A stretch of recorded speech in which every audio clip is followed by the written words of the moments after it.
I live in McDonough at the moment.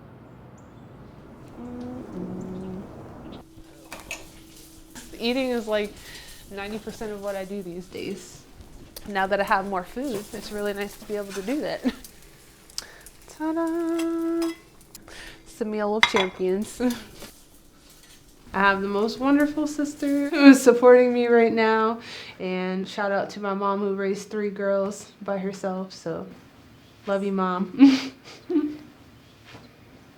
I used to work full time, but after I had my first daughter, then I quit my job so that I could stay at home full time with her, hoping that after my son is born, I can maybe get back to the workforce. I just don't want to rush it because it's not exactly friendly to mothers, unfortunately, most of the time. When I was working full time, I was insured through my employer. I didn't know how health insurance worked, and it was my first ever job. I still remember I just booked myself a cardiologist because I was just curious. And they were like, well, you got a deductible and you got a copay, you got this. I said, I thought I just had insurance. I thought it was just covered. They're like, that's not how insurance works. But I have Medicaid right now, pregnancy Medicaid, and thank goodness because hopefully that means that I'll be able to afford everything for this next one. Why is it that in games, if the pressure is high pressure, it's like, oh, this is exciting, but then in real life, it's like, oh God. I need to understand why like stress is only okay in video games. The application to fill out for Medicaid was everything's convoluted, it's confusing.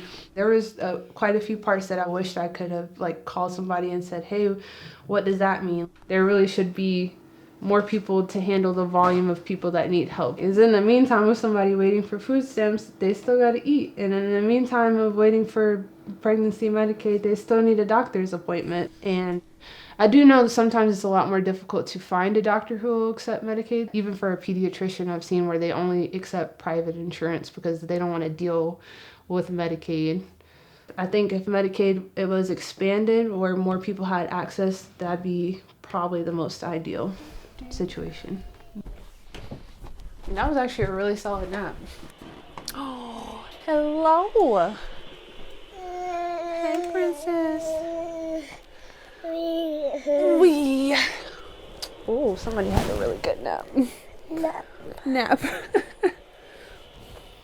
I think there is a general judgment on anybody who's using the government benefits in general, like food stamps or anything, because it's like, well, why don't you just get a job? If you got a job, then you could do everything else.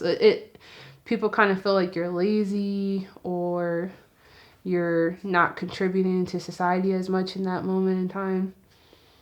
I've worked my entire life from like 16 up until recently, and I felt really proud that I never had to get like any kind of benefits just because I felt proud to be able to take care of myself. Nobody wants a handout. Nobody wants to be dependent. Nobody wants to feel incapable. But then life happens and it doesn't make you any less of a person to accept that help. What gives me hope is conversations like this, connecting the actual people who need and the people who are making the decisions. Booby. Booby, booby. What about an egg? Would you like an egg? I would say that the model that we have right now for health insurance is not generally working for most people.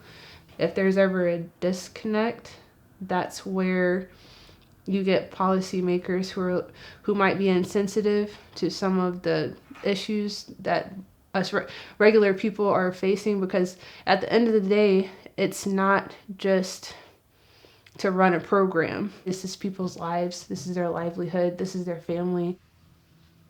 Those people need a voice